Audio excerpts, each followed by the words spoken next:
What if you handed over your business to artificial intelligence? I decided to find out. For 7 days, I let AI run every major part of my small business, from customer service to marketing to content creation. Here's what happened. First, I picked my AI team: ChatGPT to handle writing, Pictory to create video content, Tidio to talk to customers, Gamma for presentations, and Notion AI to keep everything organized. By day 2, I had AI writing blog posts, emails, and even creating YouTube scripts. Social media? Completely automated. It saved me hours, but not everything was perfect.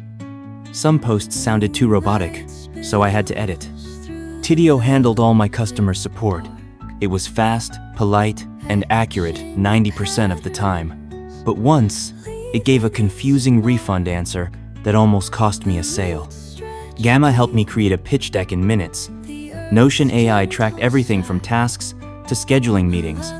I felt like I had a full-time assistant who never slept. By day 6, I started noticing a pattern. AI saved me time, but it still needed supervision. I couldn't completely let go.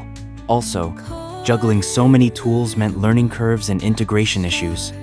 So, can AI run your small business? Yes, but only with your guidance. It boosted my productivity, reduced stress, and gave me more time to think big. Would I do it again? 100%. But smarter. If you want more real-world experiments with AI, hit that subscribe button. This is just the beginning.